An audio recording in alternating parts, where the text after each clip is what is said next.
مولانا محمد وعلى آله وصحبه أجمعين. الحمد لله وحده والصلاة والسلام على من لا نبي بعده. أعوذ بالله من الشيطان الرجيم. بسم الله الرحمن الرحيم. أتى أمر الله فلا تستعجلوه سبحانه وتعالى عما يشركون. صدق الله مولانا العظيم. تین چھوٹی صورتیں جن میں آخرت کے احوال بیان کیے گئے، جنت اور جہنم کا منظر دکھایا گیا اور توحید کی دعوت دی گئی. ان کے بعد سورۃ النحل، یہ بھی مکی صورت ہے اور آخری دور میں نازل ہوئی ہے، اس لیے کہ اس میں ہجرت کا بیان ہے. اگرچہ اکثر حضرات کا خیال ہے کہ اس ہجرت سے مراد ہجرت حبشہ ہے. اگر ہجرت حبشہ لیں تو پھر وسطی دور کی بات ہے. اوپر کی صورت میں قیامت کے عذاب کی دھمکی دی تھی، اور جب بھی اس طرح کی دھمکی دی جاتی تھی تو مشرک فوراً کہتے تھے کہ عذاب ہے کہاں. اگلی صورت اسی سے شروع کر لی گئی. اس صورت کا مضمون، ہر ایک صورت کا مضمون قرآن پاک میں اگرچہ بڑے مضامین طے شدہ ہیں، لیکن اس کے باوجود ہر صورت کی ایک الگ اور انوکھی شان ہوتی ہے. اس صورت کی بھی ایک انوکھی شان ہے جو قرآن پاک میں کسی دوسری صورت کو حاصل نہیں ہے، جو اس کو دوسروں سے ممتاز کرتی ہے. وہ کیا ہے؟ اس میں اللہ تعالیٰ نے اپنی ان نعمتوں کا تذکرہ فرمایا جو انسان اپنی ضرورت میں استعمال تو کرتا ہے، مگر اس کا کبھی دھیان بھی نہیں جاتا کہ یہ اللہ کا کرم ہے، یہ اللہ کا احسان ہے، یہ اس کی کتنی بڑی نعمت ہے. مثلا انسان کے لیے گھر، اور اسی طرح سفر کرنے والوں کے لیے پہاڑوں میں، غاروں میں چھپنے کی جگہیں، اور اسی طریقے سے موبائل قسم کے چلتے پھرتے لوگوں کے لیے خیموں کی نعمت. کبھی اس طرف دھیان نہیں جاتا کہ یہ کتنی بڑی نعمت ہے. اس طرح کی کتنی نعمتوں کو یاد فرما کرا کر کے اس صورت میں توحید کی دعوت دی گئی ہے. توحید کی اس طرح کہ مکہ کے کافر بھی تسلیم کرتے تھے کہ یہ نعمتیں دینے والا اللہ ہے. فرمایا جب یہ نعمتیں اللہ عطا فرماتا ہے تو پھر اللہ کو چھوڑ کر تم غیر اللہ کی پوجا کس بنیاد پر کرتے ہو. بسم اللہ الرحمن الرحیم. عطا امر اللہ، بہت زبردست انداز ہے یہ. بقول بعض جس کو کسی دوسری زبان میں اس شان اور اس فصاحت اور بلاغت کے ساتھ منتقل نہیں کیا جا سکتا. وہ کہتے تھے عذاب کیوں نہیں آتا؟ فرمایا عطا امر اللہ، آ چکا ہے اللہ کا حکم، بس آیا ہی چاہتا ہے. فلا تستعجلوہ، تو تم اس کو جلدی نہ مانگو اس سے. سبحانہ، اس کی ذات پاک ہے، وتعالی، اور بلند و بالا ہے. عما، ان چیزوں سے یشرکون، جن کو وہ اللہ کے ساتھ شریک ٹھہراتے ہیں. ینزل الملائکۃ، وہ اتارتا ہے فرشتوں کو، بالروح، روح کے ساتھ اتارتا ہے، من امرہ، اپنے حکم سے، علی من یشاء، جس پر چاہتا ہے. اب آگے پڑھنے سے معلوم ہوا کہ روح سے مراد کیا ہے. وہ چیز دے کر کے فرشتوں کو بھیجتا ہے کہ جس طرح انسان روح کے ذریعے سے زندہ ہوتے ہیں، اسی طرح اس چیز سے بھی زندہ ہوتے ہیں اور اصلی زندگی ملتی ہے، روحانی زندگی، یعنی وحی. تو روح سے مراد قرآن، روح سے مراد وحی. اگلی صورت میں بھی روح کا ذکر آ رہا ہے، دونوں میں یہ مناسبت بھی ہے، مگر اس روح سے مراد وہ روح جس سے انسان زندہ ہوتا ہے، چلتا پھرتا ہے. اس روح سے مراد روحانی روح. ینزل الملائکہ، اتارتا ہے وہ فرشتوں کو، بالروح، روح دے کر کے، یعنی وحی دے کر، من امرہ، اپنے حکم سے، علی من یشاء، جس پر چاہتا ہے، من عبادہ، اپنے بندوں میں سے. اور کیا حکم ہوتا ہے؟ ان انذروا، کہ تم آگاہ کرو، انہ، بات یہ ہے، لا الہ، نہیں ہے کوئی معبود، الا انا، سوائے میرے، فاتقونی، تو تم مجھ سے ڈرو. خلق السماوات والارض، پیدا کیا اس نے آسمانوں کو، والارض، اور زمین کو، بالحق، حق کے ساتھ، با مقصد پیدا کیا ہے. اسی کو یاد دلانے کے لیے روح یعنی وہی بھیجی جاتی ہے۔ تعالی عما یشرکون، بلند و بالا ہے اس کی ذات، عما ان چیزوں سے، یشرکون جن کو وہ شریک ٹھہراتے ہیں اس کے ساتھ۔ ساری کائنات، خلق السماوات والارض، آسمان اور زمین کو اس نے پیدا کیا، خاص طور سے انسان کو، چونکہ یہ اس کی مخلوق میں سب سے بلند ترین مخلوق اور اس کی تخلیق کا شاہکار ہے۔ خلق الانسان، اللہ نے پیدا کیا انسان کو، اور کس سے؟ من نطفہ، ایک قطرہ ناپاک سے پیدا کیا، مگر انسان کو جب بولنا آیا اور انسان کو جب ساری طاقتیں مل گئیں، فَإِذَا هُوَ خَصِيمٌ مُبِينٌ، تو اچانک ہو گیا وہ خصیم، جھگڑنے والا، مبین، کھلم کھلا، مطلب جب اس کو زبان مل گئی اور ساری طاقتیں ملی تو اللہ کے بارے میں جھگڑا کرنے لگ گیا کہ اللہ کہاں ہے، اور اس نے وہ اکیلا کیسے ہو سکتا ہے وغیرہ وغیرہ، اللہ کے بارے میں جھگڑا کرنے لگ گیا۔ والانعام، اور چوپایوں کو، جانوروں کو، خلقہا، اسی نے ان کو پیدا کیا، لکم فیہا دفء، یہ جانوروں کے اندر تمہارے لیے کیا کیا نعمتیں ہیں، موٹی موٹی نعمتیں گنائی گئیں، لکم تمہارے لیے، فیہا ان جانوروں میں، دفء گرمی حاصل کرنے کا سامان ہے۔ اون سے جو گرمی حاصل ہوتی ہے یا کسی بھی جسم وغیرہ سے، کھال سے، اس کو دفء سے تعبیر کرتے ہیں۔ ومنافع، اور اس میں تمہارے لیے نفع ہیں، ومنہا تأکلون، اور ان میں سے کتنوں کو تم کھاتے ہو، وَلَكُمْ فِيهَا جَمَالٌ، اور جانوروں میں اور فائدے، وَلَكُمْ، اور تمہارے لیے، فیہا ان جانوروں میں، جمال، خوبصورتی ہے، یعنی تمہاری شان بنتی ہے۔ کب؟ حین تریحون، جب تم چار کر کے، تریحون شام کو ان کو واپس لاتے ہو، تریحون چرا کر کے شام کو واپس لاتے ہو، وحین تسرحون، اور جس وقت میں صبح کو تم ان کو چرنے کے لیے چھوڑتے ہو، تو کیا تمہاری شان بنتی ہے؟ وہ مویشی کے مالکوں سے پوچھو۔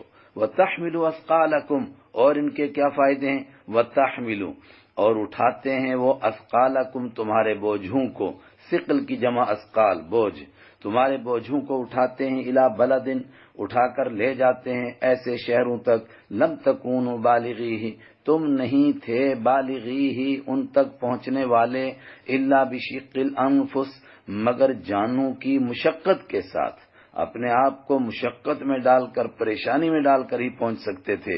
اس کے لیے تم کو پریشانی سے بچانے کے لیے اللہ نے جانور پیدا کیے۔ کیوں؟ ان ربکم، بے شک تمہارا رب، لرؤوف، ضرور بھی ضرور بہت نرمی کرنے والا، رحیم، بہت مہربان ہے۔ اس نے چاہا کہ میرے بندوں کو مشقت نہ ہو، اس کے لیے جانور پیدا کر دیے۔ والخیل، اور خچر، والخیل، اور گھوڑے، والبغال، اور خچر، والحمیر، اور گدھے، یہ سب اس نے پیدا کیے، کس لیے؟ لترکبوہا، تاکہ تم ان کی سواری کرو، وزینتن، اور یہ سب تمہارے لیے رونق بھی ہیں، ویخلق ما لا تعلمون، اور وہ پیدا کرتا ہے ما وہ مخلوق، لا تعلمون جس کو تم نہیں جانتے ہو۔ اکثر حضرات تو مطلق لیتے ہیں اس کو کہ کیا کیا مخلوق پیدا کر رہا ہے جو تمہیں معلوم ہی نہیں۔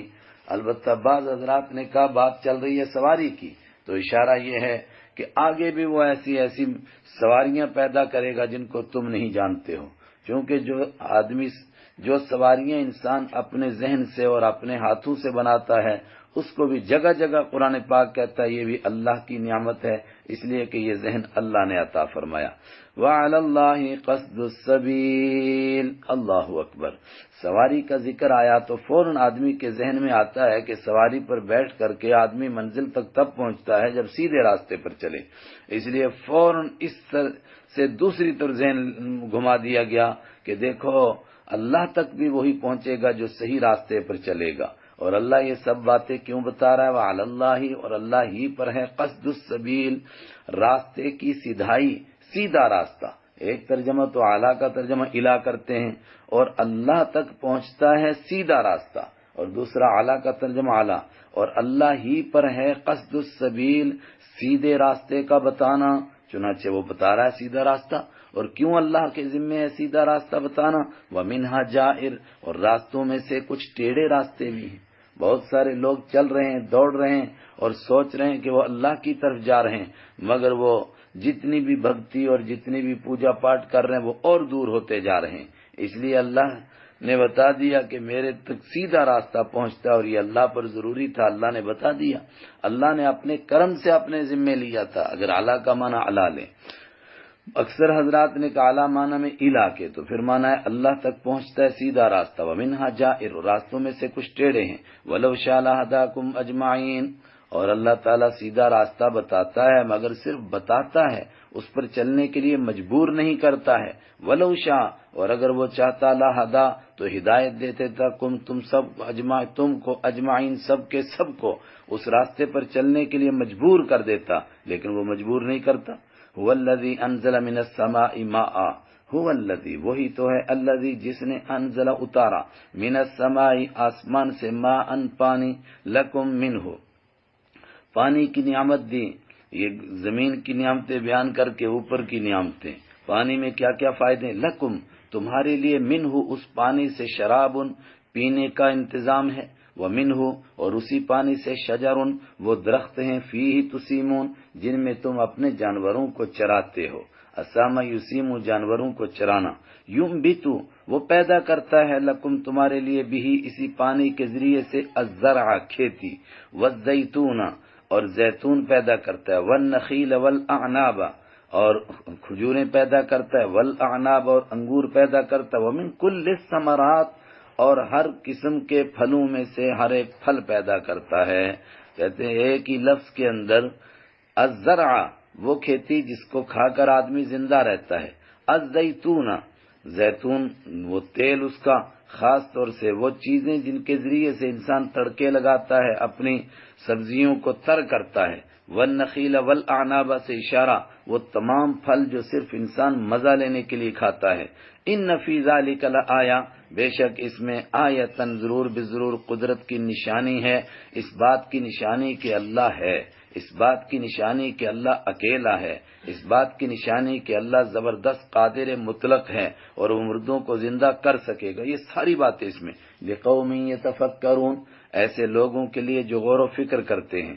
وسخر لکم اور اسی نے مسخر کیا، لکم تمہارے لیے، اللیل رات کو، والنہار اور دن کو، والشمس اور سورج کو، والقمر اور چاند کو، والنجوم مسخرات اور ستارے مسخرات وہ مسخر کیے ہوئے ہیں، اس کے حکم کے بندے ہوئے ہیں، بِأَمْرِهِ مسخر کیے ہوئے ہیں اس کے حکم سے۔ ان فی ذالک بے شک اس میں لآیات کئی نشانیاں ہیں قدرت کی، مگر کس کے لیے، لقوم یعقلون ان لوگوں کے لیے، یعقلون جو سمجھتے ہیں، جو عقل سے کام لیتے ہیں۔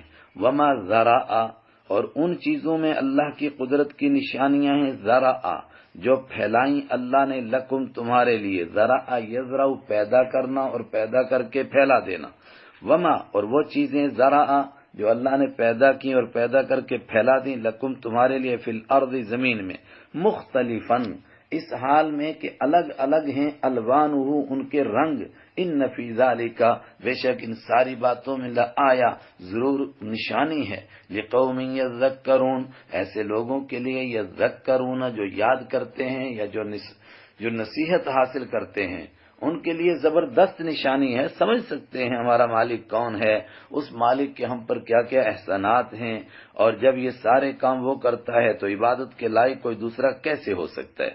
وہو الذی اور وہی تو ہے، الذی جس نے، سخر مسخر کیا، تابع کر دیا، البحر سمندر کو مسخر کیا، یعنی ایسا بنایا کہ تم اس سے فائدہ اٹھا سکتے ہو، لتاکلوا منہ تاکہ کھاؤ تم، منہ اس میں سے، لحما طریا تازہ گوشت سے مراد وہاں سے مچھلیاں نکالو، وتستخرجوا اور تاکہ نکالو تم، منہ اس میں سے، حلیتا ایسا زیور، تلبسونہا جس کو تم پہنتے ہو، وتری الفلک اور اے قرآن پڑھنے والے تو دیکھتا ہے، الفلک کشتیوں کو، مواخرہ اس حال میں کہ وہ چیرتی ہوتی ہیں، فیہ اس میں، مواخر یہ ماخرت ان کی جمع ہے، اور مخر یمخرو کے من پانی کو چیرنا، کیسی کشتیاں، کئی منزلہ کشتیاں پانی کو چیرتی ہوئی چلی جاتی ہیں۔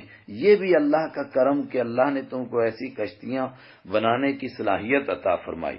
وَلِتَبْتَغُوا اور یہ کشتیاں کس لیے بنائی، لِتَبْتَغُوا تاکہ تم حاصل کرو، تاکہ تم تلاش کرو، من فضلہ اس کے فضل کو، اس کے فضل، یہ قرآن پاک کی ایک اصطلاح اکثر جگہ مال حلال کے لیے، رزق حلال کے لیے بولا جاتا ہے، یعنی یہ تجارت اللہ کا کرم ہے تاکہ تم ان کشتیوں کے ذریعے سے ادھر ادھر سفر کرو اور اللہ کے کرم کو، رزق حلال کو تلاش کرو۔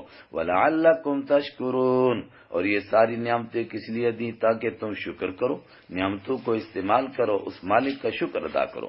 وَأَلْقَى فِي الْأَرْضِ، اور سنو اس کی نعمتیں، وَأَلْقَى، اور اس نے ڈال دیا، فی الارض، زمین میں، رواسیہ، رواسیہ، راسیت ان کی جمع، بڑے بڑے پہاڑ۔ کیوں ڈالے؟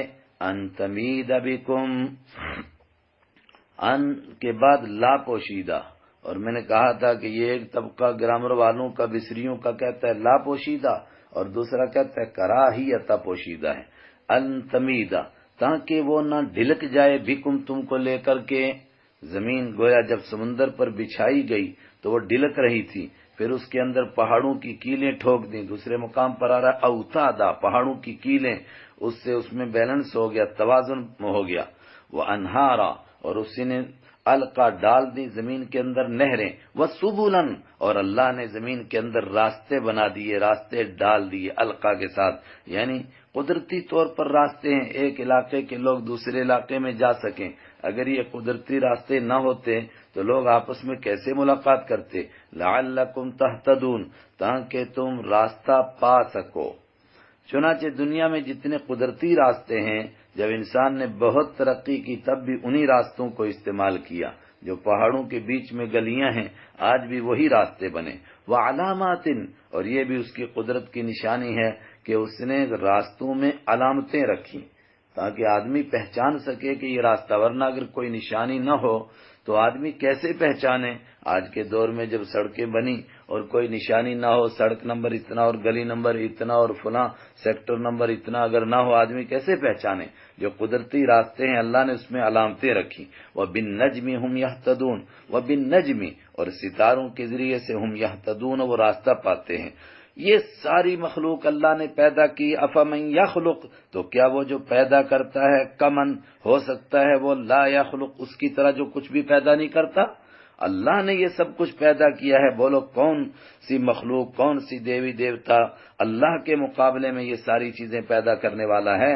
افلا تذکرون، تو کیا تم نصیحت حاصل نہیں کرتے ہو؟ اور کتنی نعمتیں پیدا کی۔ وَإِن تَعُدُّوا، اور اگر تم شمار کرو نعمت اللہ، اللہ کی نعمتوں کو، لا تحصوها، تو تم اس کو نہیں شمار کر سکتے ہو۔ عد یعد کے معنی گننا، اور احصا یحصی کے معنی بھی گننا، شمار کرنا۔ اگر تم گنو گے ان نعمتوں کو، لا تحصوها، تو تم اس کو حساب کے شمار میں نہیں لا سکتے ہو۔ ان اللہ، بے شک اللہ تعالیٰ، لغفور، ضرور بخشنے والا ہے، رحیم، رحم کرنے والا ہے۔ واللہ یعلم، اور اللہ جانتا ہے۔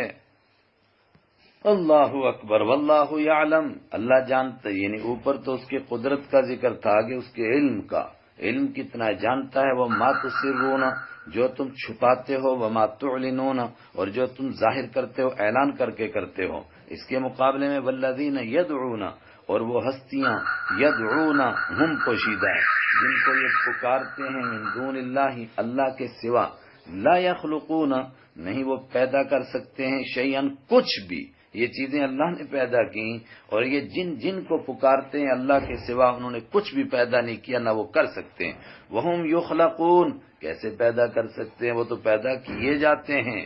اموات، پیدا کیے جاتے ہیں، اللہ نے ان کو زندہ کیا اور پھر اپنے وقت پر وہ مر گئے، اور جو پتھروں کے بت ہیں وہ بھی لوگوں نے بنائے۔ اموات غیر احیاء، اموات، وہ مردہ ہیں، غیر احیاء، زندہ نہیں ہیں۔ وما یشعرون، اور وہ نہیں جانتے ہیں، ایان یبعثون، کب لوگوں کو دوبارہ زندہ کیا جائے گا، ان کو تو یہ بھی معلوم نہیں۔ ان ساری باتوں سے کیا معلوم ہوا؟ الہکم الہ واحد، الہکم، تمہارا معبود، الہ واحد، ایک ہی معبود ہے۔ ان ساری باتوں کا نتیجہ، فالذین لا یؤمنون، تو وہ لوگ، لا یؤمنون، جو ایمان نہیں لاتے ہیں، بالآخرۃ، آخرت پر، قلوبہم منکرہ، ان کے دل منکرۃ، انکار کرنے والے ہیں، وہم مستکبرون، اس حال میں کہ وہ اکڑتے ہیں، وہ نہیں مانتے۔ ورنہ یہ ساری باتیں بتا رہی ہیں کہ کوئی تو ہے جو نظام ہستی چلا رہا ہے، ان کے دل انکار کرنے والے ہیں، نفرت بیٹھی ہوئی ہے دلوں میں، وہ مستکبرون، اور وہ اکڑتے ہیں، تکبر کی وجہ سے یہ باتیں سمجھنا نہیں چاہتے۔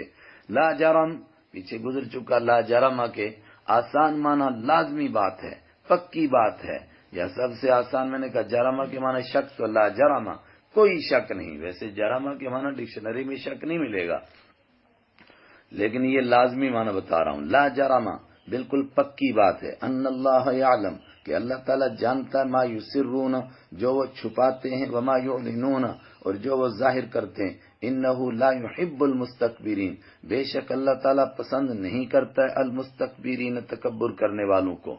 وَإِذَا قِيلَ اور جب کہا جاتا ہے لہم ان سے، ماذا انزل ربکم کیا اتارا، ماذا کیا انزل اتارا ربکم تمہارے رب نے ایسے نافرمان ایسے متکبر لوگوں سے، قالو تو وہ جواب دیتے ہیں اساطیر الاولین پہلے لوگوں کے قصے کہانیاں۔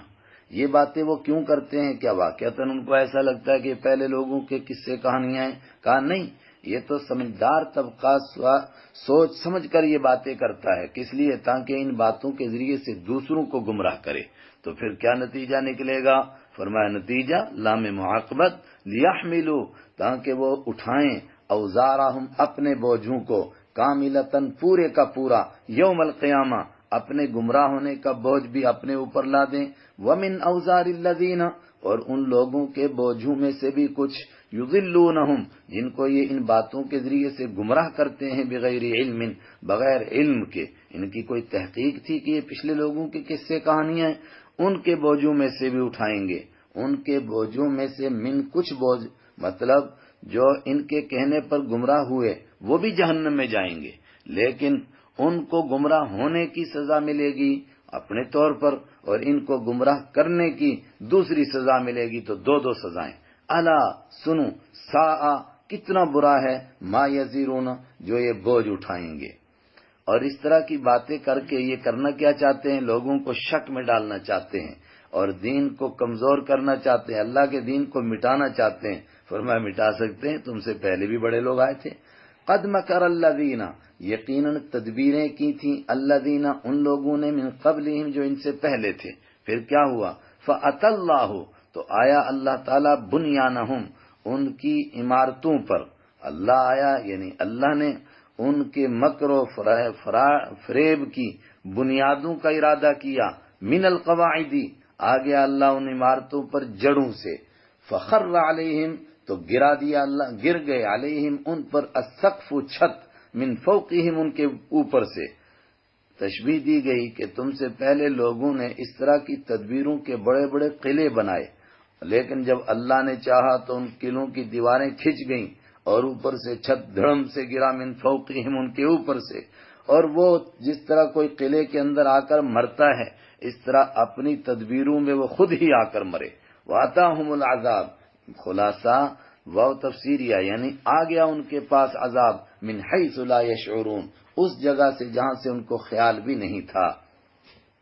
اکثر حضرات نے کہا کہ یہ خاص طور سے حصی اشارہ بھی ہو سکتا ہے۔ کیسے کہا؟ یہ خاص طور سے اشارہ ہے حضرت ابراہیم علیہ السلام کی قوم نمرود اور اس کی قوم کی طرف، جن کی طرف حضرت ابراہیم علیہ السلام کو بھیجا گیا تھا۔ ان کا کیا ہوا؟ ابن کثیر وغیرہ نے نقل کیا یہاں کہ حضرت ابراہیم علیہ السلام جب ہجرت کر کے عراق سے شام تشریف لے گئے تو یہ سب لوگ بیٹھ کر کے خوشیاں منا رہے تھے، اپنے قلعوں میں شراب پی رہے تھے کہ ہم نے اپنے مخالفوں کو ملک سے بھی نکال دیا۔ اچانک قلعے میں زلزلہ آیا اور اوپر سے چھت گرا اور سب کے سب مر گئے۔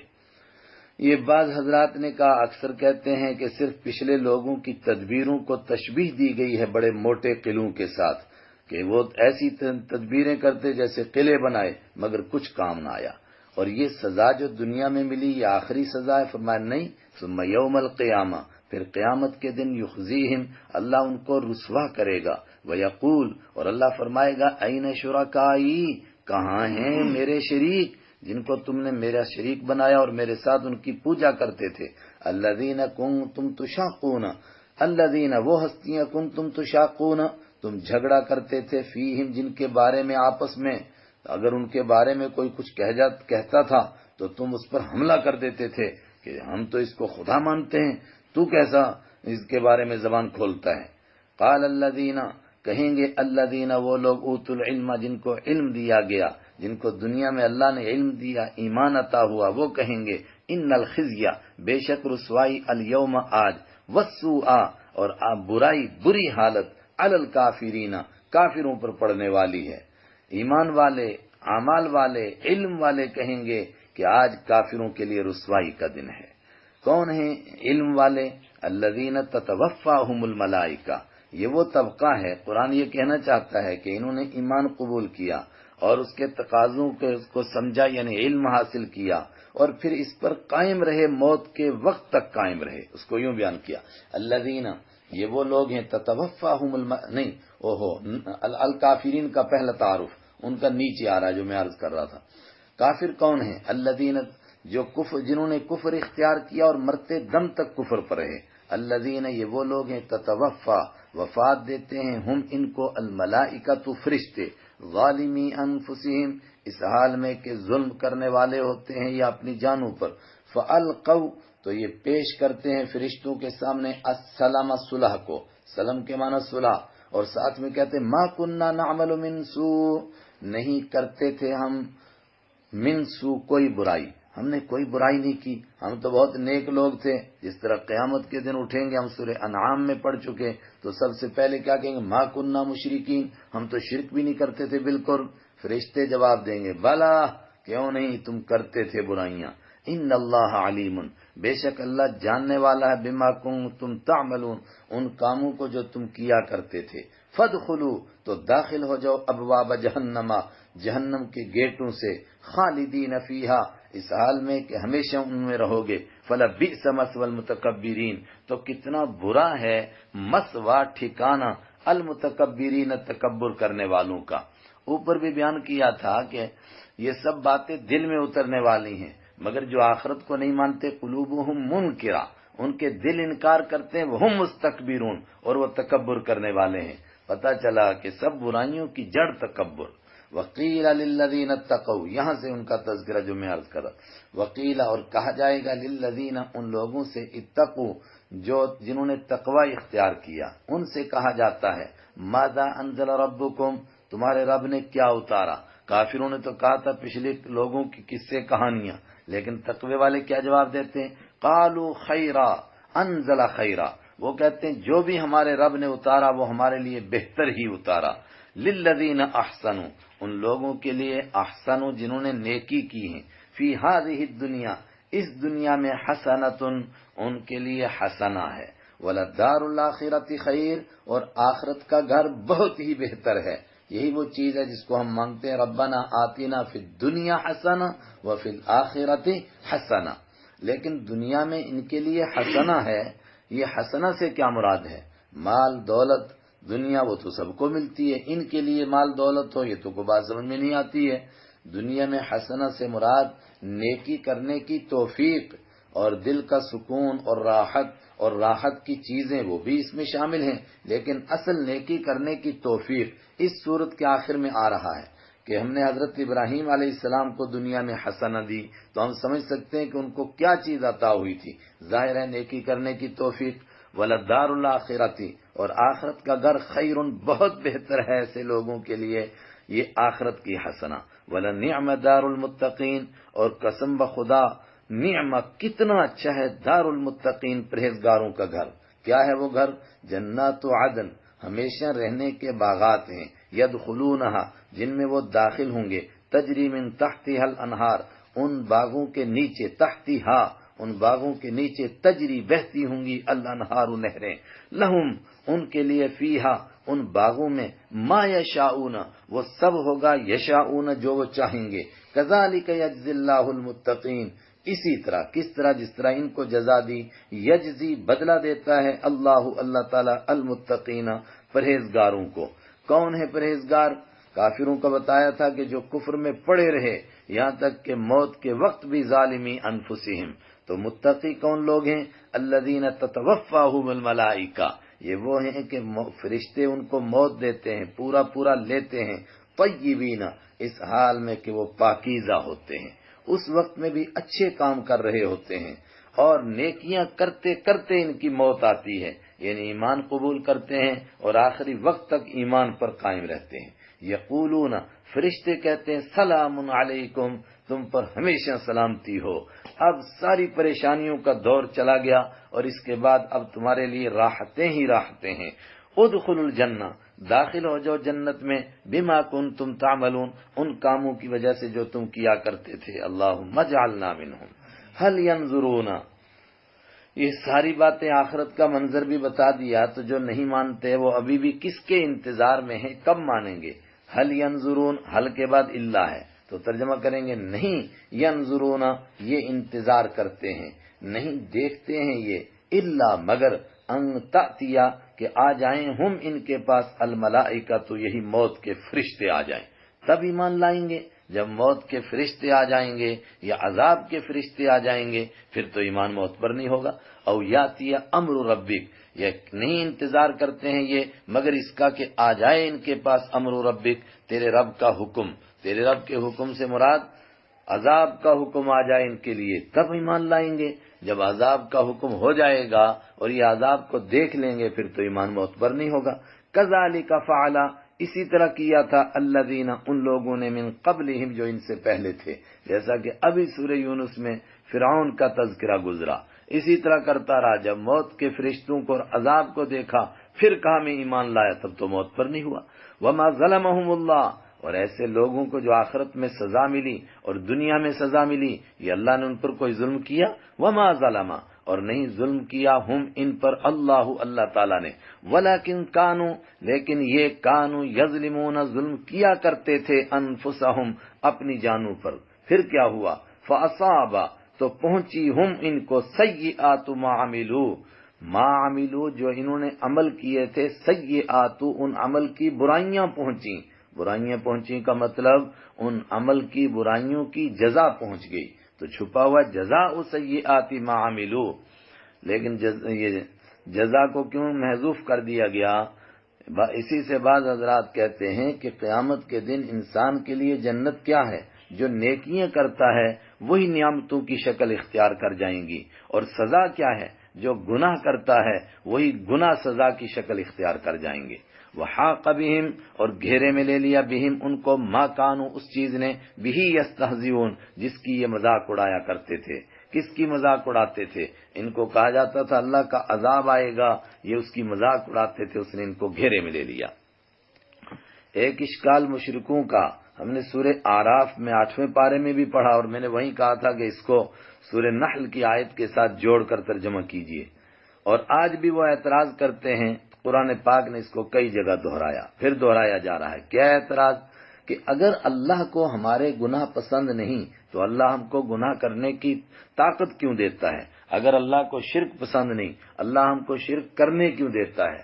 وقال الذین، اور کہا ان لوگوں نے، الذین اشرکوا، جنہوں نے شرک کیا، لو شاء اللہ، اگر چاہتا اللہ تعالی، ما عبدنا، تو نہ پوجا کرتے ہم، من دونہ، اللہ کے سوا، من شیء، کسی چیز کی، نحنو، نہ ہم کرتے، ولا آباؤنا، اور نہ ہمارے باپ دادا کرتے، ولا حرمنا، اور نہ حرام کرتے ہم، من دونہ، اللہ کے حکم کے سوا، من شیء، کسی چیز کو. مطلب وہ جو جانور جن کا سورہ انعام میں تذکرہ ہوا، اپنی مرضی سے کچھ جانور حرام کر رکھے تھے، کچھ کو حلال سمجھتے تھے.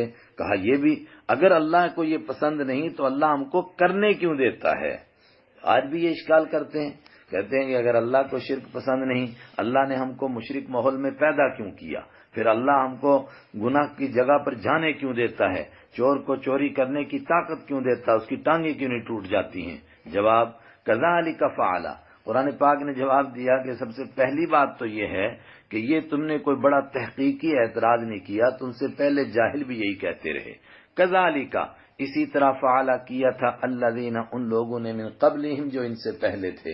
اے جاہلو، کوئی تمہارا یہ نیا اعتراض نہیں، تم سے پہلے جاہل بھی یہی اعتراض کرتے تھے. فہل علی الرسول، دوسرا جواب، تو نہیں ہے رسولوں کے ذمے، الا البلاغ المبین، مگر صاف صاف پہنچا دینا. دوسری بات یہ، اگر یہ چیزیں اللہ کو تمہارے یہ کام پسند ہوتے تو اللہ نبیوں کو کیوں بھیجتا؟ اللہ نے ہر دور میں انبیاء کرام کو بھیجا، مگر انبیاء کرام کے ذمے پہنچا دینا ہے، لوگوں کو زبردستی منوانا نہیں ہے، ان سے برائی کی طاقت کو چھیننا ان کا کام نہیں، ان کا کام صرف پہنچانا ہے۔ فَهَلْ عَلَى الرُّسُلِ، تو نہیں ہے رسولوں کے ذمے إِلَّا الْبَلَاغُ الْمُبِينُ، مگر صاف صاف پہنچانا۔ وَلَقَدْ بَعَثْنَا، تو کیا رسول بھیجے اللہ نے؟ فرمایا بھیجے، ہر دور کے اندر بھیجے، اور اس کے بعد نتیجہ بھی نکلا۔ تو جب اللہ نے رسول بھیجے اس کا مطلب کہ اللہ ان کاموں سے خوش نہیں ہے۔ اب اعتراض باقی رہا کہ طاقت کیوں دی، تو اس کا ایک جواب تو وہاں سورہ اعراف میں گزر گیا کہ طاقت دینا الگ بات ہے اور کسی چیز سے خوش ہونا الگ بات ہے۔ وَلَقَدْ بَعَثْنَا، اور یقیناً بھیجا ہم نے فی کل امہ، ہر ایک جماعت کے اندر رسولاً، ایک رسول، اور ہر جگہ جب رسول آیا تو انہوں نے کیا کہا؟ سب سے پہلی بات ان اعبدوا اللہ، ہر ایک رسول نے آ کر یہ بات کہی کہ اعبدوا اللہ، تم اللہ کی عبادت کرو، سب رسولوں کا پہلا پیغام۔ وَاجْتَنِبُوا الطَّاغُوتَ، اور ہر دور میں جو رسول آئے تو انہوں نے دوسری بات کیا کہی؟ اجتنبو، لوگوں بچو، الطاغوت، طاغوت سے۔ طاغوت کے معنی بت بھی، اور طاغوت کے معنی شیطان بھی، اور طاغوت کے معنی وہ ساری طاقتیں جو اللہ کی نافرمانی کی دعوت دیتی ہیں۔ فمنہم، تو پھر کیا ہوتا ہے؟ انبیاء کرام یہ دعوت دے چکے، دے دی دعوت، اس کے بعد پھر اللہ کی طرف سے فمنہم، تو ان میں سے پھر کچھ وہ ہوتے ہیں من ہد اللہ، جن کو اللہ تعالیٰ ہدایت دیتا ہے، ومنہم، اور ان میں سے کچھ وہ ہوتے تھے من حقت، جن پر حقت پکی ہو جاتی تھی علیہ، ان پر الضلالۃ، گمراہی۔ کچھ انبیاء کی بات مانتے تھے، اللہ اپنے کرم سے ان کو توفیق دیتا ہے، جو نہیں مانتے ان پر ہدایت پکی ہو جاتی ہے۔ پھر کیا ہوتا ہے؟ پھر گمراہوں پر عذاب آتا ہے، اور جس کو شک ہو فسیرو، تو چلو پھرو تم فی الارض، زمین میں۔ چلنے پھرنے سے مراد دنیا کی تاریخ پڑھو اور دیکھ لو، فانظروا، تو دیکھو کیفا، کیسے کانت تھا عاقبۃ المکذبین، جھوٹ سمجھنے والوں کا انجام، جھٹلانے والوں کا انجام۔ جو نبیوں کو جھوٹا سمجھتے تھے ان کا نتیجہ کیا نکلا؟ موسیٰ علیہ السلام کو جنہوں نے جھوٹا سمجھا، ہود علیہ السلام کو، صالح علیہ السلام کو، لوط علیہ السلام کو، شعیب علیہ السلام کو، پیچھے تذکرہ ان کا ہو چکا ہے۔ اب آپ کو تسلی، ان تحرس علی ہداہم، اے میرے نبی صلی اللہ علیہ وسلم، ان تحرس، اگر آپ بہت زیادہ لالچ کریں، خواہش کریں، علی ہداہم، ان کی ہدایت پر، کہ کسی طرح ان کو ہدایت ملے اور یہ جہنم میں جانے سے بچ جائیں، تو یاد رکھیے فإن اللہ، تو بے شک اللہ تعالیٰ لا یہدی، نہیں ہدایت دیتا ہے اس شخص کو، من یضل، جس کو اللہ گمراہ کر دیتا ہے اس کے اعمال کی وجہ سے۔ کوئی آدمی گناہ کرتے کرتے کرتے کرتے جب وہاں پہنچ جاتا ہے جہاں اس کے دل پر مہر لگ جاتی ہے، پھر اس کو ہدایت نصیب نہیں ہوتی۔ وما لہم من ناصرین، اور نہیں ہوتا ہے لہم، ایسے لوگوں کے لیے، من ناصرین، کوئی مدد کرنے والے، ایسے لوگوں کا کوئی مددگار بھی نہیں ہوتا۔ واقسموا باللہ، مددگار کسی کا نہیں ہوتا، لیکن لہم کی ضمیر بتا رہا ہوں۔ واقسموا، اور انہوں نے قسمیں کھائیں اللہ کی، باللہ، اللہ کی، جہد ایمانہم، اپنی قسموں کو پکا کر کر کے۔ جب آپ بڑی تحقیق کے ساتھ اور یقین کے ساتھ فرماتے تھے کہ قیامت ضرور آئے گی جس میں نیک اور بد کا فیصلہ ہوگا اور جنت اور جہنم کا فیصلہ ہوگا، تو کافر بھی قسمیں کھا کھا کر کے بہت پکا کر کر کے کہتے تھے کیا؟ لا یبعث اللہ، ہرگز اللہ زندہ نہیں کرے گا، من یموت، اس آدمی کو جو مر گیا، جو مر گیا کوئی زندہ نہیں ہوگا دوبارہ۔ بلا، اس کے جواب میں فرمائیے بھلا کیوں نہیں، ہاں ہاں، ہاں کا مطلب ضرور اللہ زندہ کرے گا۔ وعدن علیہ، پکا وعدہ ہے، علیہ، اللہ کے ذمے، حقا، بالکل پکا۔ یہ لمبی عبارت کو مختصر کی عربی زبان کے اعتبار سے اس میں بڑی تاکید ہے۔ وعدہم اللہ وعدن علیہ، اس پر اللہ نے وعدہ کیا ہے پکا وعدہ، وحقہ حقا، اور اللہ نے اس کو اور پکا کیا اور زیادہ، ولکن اکثر الناس لا يعلمون، لیکن اکثر لوگ جانتے نہیں۔ ضرور قیامت آئے گی، کیوں آئے گی؟ لیبین، تاکہ اللہ تعالیٰ کھول کھول کر بیان کرے، لہم، انسانوں کے سامنے، الذی یختلفون فیہ، اس چیز کو جس میں لوگ اختلاف کر رہے تھے۔ کچھ کہتے تھے جنت اور جہنم ہے، کچھ کہتے تھے نہیں ہے۔ جب قیامت آئے گی اور جنت اور جہنم کا فیصلہ ہوگا تبھی تو پتہ چلے گا۔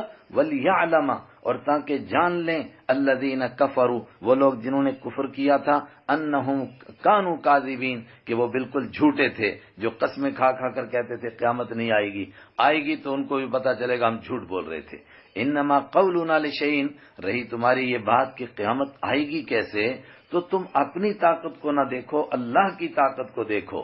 انما بے شک قولنا ہمارا کہنا لشیء کسی چیز کے لیے اذا اردناہ جب ہم ارادہ کرتے ہیں کہ وہ چیز ہو جائے، ان نقول یہ ہے کہ ہم کہتے ہیں لہو اس چیز سے کن ہو جا فیکون تو وہ چیز ہو جاتی ہے۔ مطلب جب ہم کو دنیا فنا کرنی ہوگی تو ہم صرف چاہیں گے کہ فنا ہو جائے تو ہو جائے گی، اور جب ہم چاہیں گے کہ دوبارہ زندہ ہو جائیں اور دوبارہ ایک نیا نظام بن جائے تو بس بن جائے گا۔ والذین ہاجروا، اس سوچ پر ایمان والوں کو ڈٹے رہنا ہے، یہاں تک کہ اگر اپنے وطن میں اس سوچ پر قائم رہنا مشکل ہو جائے تو اپنا وطن چھوڑ دیں۔ تو یہی وہ آیت ہے جس کے لیے اکثر حضرات کا خیال ہے کہ ہجرت حبشہ کے موقع پر یہ آیت نازل ہوئی اور ایمان والوں کو تسلی دی گئی کہ چھوڑ دو اپنے وطن کو، قربان کر دو اللہ کے لیے، اگر چھوڑو گے تو کیا ملے گا؟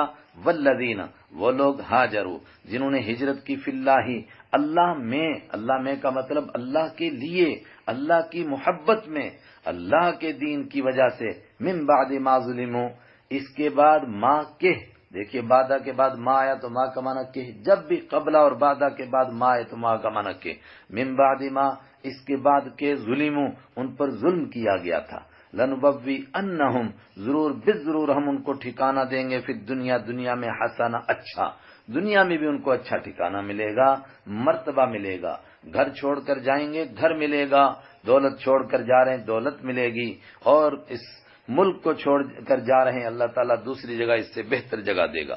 وَلَأَجْرُ الْآخِرَةِ أَكْبَرُ، اور آخرت کا اجر ضرور بہت بڑا ہے۔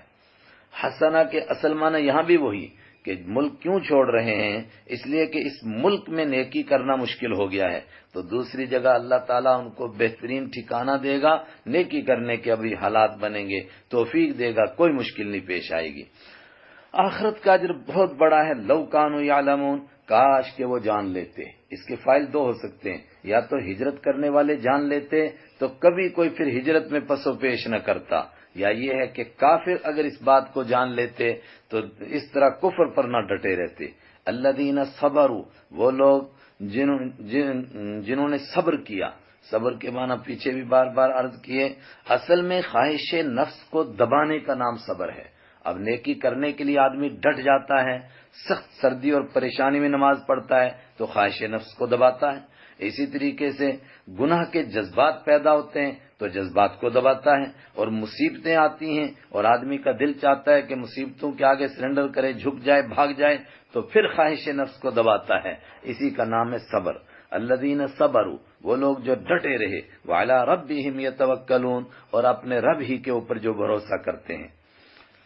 ایک اعتراض جو پہلے بھی بار بار ہوتا تھا، کہنے لگے ٹھیک ہے قرآن تو باتیں ایسی کہتا ہے جو دل کے اندر اترتی ہیں، مگر آپ کو رسول کیسے مان لیں؟ آپ تو ہماری طرح کے انسان ہیں، انسان کیسے رسول ہو سکتے ہیں؟ یہاں اس کا مختصر جواب دیا، بڑا تفصیلی جواب اس کے آگے سورہ اسراء میں، سورہ بنی اسرائیل میں آ رہا ہے۔ وما ارسلنا، اور نہیں بھیجا ہم نے من قبلی کا آپ سے پہلے، الا رجالا، مگر مردوں کو۔ میں نے بتایا کہ اعتراض تھا کہ آپ انسان ہیں، فرمایا آپ سے پہلے جتنے رسول آئے وہ سارے انسان تھے، مگر ایک بات اور ساتھ میں کہہ دی کہ انسانوں کی دو صنفیں، عورتیں اور مرد، جتنے رسول آئے وہ سب کے سب مرد تھے۔ نوحی، ہم وحی کرتے ہیں، الیہم، ان کی طرف، پچھلی بات ہے اس لیے ہم کہیں گے نوحی، ہم وحی کرتے تھے، الیہم، ان کی جانب، اور جتنے رسول آئے وہ سب کے سب مرد تھے۔ فاسألو، پوچھ لو اے مکہ والو، اہل ذکر، نصیحت والوں سے پوچھ لو، جن کے پاس نصیحت ہے، یعنی اہل کتاب سے، یہودیوں اور عیسائیوں سے پوچھ لو، آج تک جتنے نبی آئے کیا وہ انسان تھے، بشر تھے، یا کسی اور مخلوق میں سے تھے؟ ان کنتم لا تعلمون، اگر تم جانتے نہیں ہو۔ بالبینات، رسولوں کو ہم بھیجتے بھی کیسے تھے؟ بالبینات، واضح نشانیاں دے کر، یعنی معجزات دے کر، والزبری، اور کتابیں دے کر کے، زبور کی جمع زبر، تختیاں دے کر یعنی کتاب دے کر، وانزلنا الیک الذکر، ذکر والوں سے پوچھ لو جن کے پاس کتابیں ہیں. فرمایا ان کے پاس کتاب تھی. وَأَنزَلْنَا، اور اتارا ہم نے الیک آپ کی جانب الذکر نصیحت کو، یہ قرآن آپ کے اوپر اترا. لِتُبَيِّنَ، تاکہ آپ کھول کھول کر کے بیان کریں. للناس، لوگوں کے لیے. ما نزل الیہم، وہ چیز جو نازل کی گئی ہے الیہم لوگوں کی طرف. وَلَعَلَّهُمْ يَتَفَكَّرُونَ، اور تاکہ لوگ غور و فکر کریں. کس بات میں غور و فکر کریں؟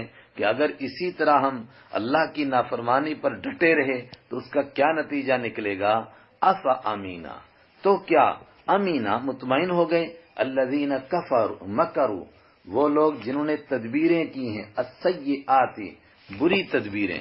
کیا وہ مطمئن ہو گئے اس بات سے؟ کس کے لیے تدبیریں کرتے تھے؟ اللہ کے دین کو مٹانے کے لیے.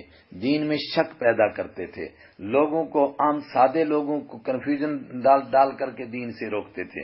کیا وہ مطمئن ہو گئے ان یخسفا، کہ دھنسا دے اللہ تعالیٰ بہم ایسے لوگوں کو الارض زمین میں. کیا وہ مطمئن ہو گئے کہ اچانک زمین پھٹے اور سب کے سب اس میں چلے جائیں؟ اللہ کے لیے کیا مشکل ہے. او یاتیا، یا آ جائے ہم ان کے پاس العذاب عذاب من حیث لا یشعرون، من حیث ایسی جگہ سے لا یشعرون جس کو وہ سمجھ بھی نہ پائیں، جو ان کے لیے امید کی کرن ہو کہ یہاں ہم نجات پائیں گے، اسی راستے سے عذاب آ جائے.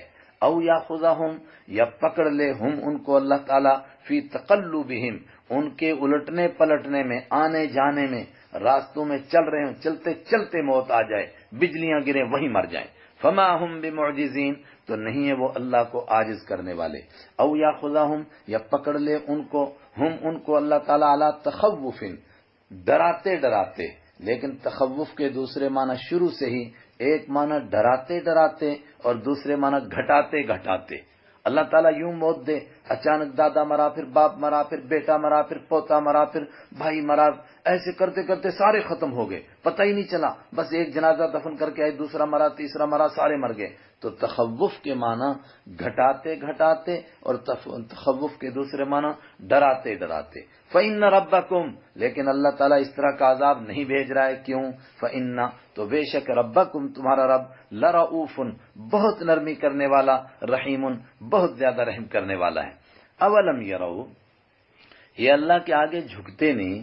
کیا اس کا خیال نہیں رکھتے کہ آدمی کتنا بھی تکبر کرے مگر کچھ معاملات ایسے ہوتے ہیں کہ جہاں اس کو اللہ کے سامنے جھکنا پڑتا ہے، اور اگر وہ خود نہیں جھکتا ہے تو اس کا سایہ جھکتا ہے. یہاں تک کہ جو سورج کو پوجتے ہیں، جب وہ سورج کی طرف منہ کر کے بیٹھتے ہیں اس کو پوجنے کے لیے، تب بھی ان کا سایہ دوسری جانب گویا اللہ کے سامنے سجدہ ریز ہوتا ہے. اولم یرو، اور کیا انہوں نے نہیں دیکھا، الی ما، ان چیزوں کی طرف، خلق اللہ، پیدا کیا اللہ تعالیٰ نے، جن کو من شیء، کوئی بھی چیز، جتنی چیزیں اللہ نے پیدا کی، یتفیع، جھکتے ہیں، ظلالہ، ان کے سائے، عن الیمین، دائیں جانب سے، والشمائل، اور بائیں جانب سے، سجدن، جھکتے ہوئے، للہ، اللہ کے لیے، سجدہ کرتے ہوئے اللہ کے لیے. وہم داخرون، اس حال میں کہ وہ عاجزی کر رہے ہوتے ہیں، اس حال میں کہ وہ سائے اپنی عاجزی کا اظہار کر رہے ہوتے ہیں. وللہ یسجد، اور اللہ ہی کے لیے سجدہ ریز رہتی ہیں، ما، وہ ساری چیزیں، فی السماوات، جو آسمانوں میں ہیں، وما، اور وہ ساری چیزیں، فی الارض، جو زمین میں ہیں. کون سی چیزیں؟ من دابہ، ہر ایک زندہ چیز. دابہ کے لفظی معنی زمین پر چلنے والی چیز. اس میں ایک بحث چلتی ہے کہ جو آسمانوں میں ہے دابہ اور جو زمین میں ہے دابہ، تو کیا آسمان میں بھی کوئی دابہ ہیں جو اللہ کے سامنے جھکے رہتے ہیں اور وہ زمین کے اوپر چلتے ہیں رینگ رینگ کر کے؟ بعض حضرات نے اس کو مانا. علامہ آلوسی نے بھی اس پر بحث فرمائی کہ ممکن ہے اس آیت سے معلوم ہوتا ہے آسمانوں میں بھی دابے ہیں. والملائکۃ، اور فرشتے اللہ کے سامنے جھکے ہوئے ہیں. وہم لا یستکبرون، اور وہ تکبر نہیں کرتے ہیں. یخافون ربہم، ڈرتے ہیں وہ اپنے رب سے. من فوقہم، جو ان کے اوپر ہے، جو ان سے بلند و بالا ہے، اللہ سے ڈرتے ہیں. ویفعلون ما یؤمرون، اور وہ کرتے ہیں جو ان کو حکم دیا جاتا ہے. اس آیت پر سجدہ ہے، سجدہ تلاوت.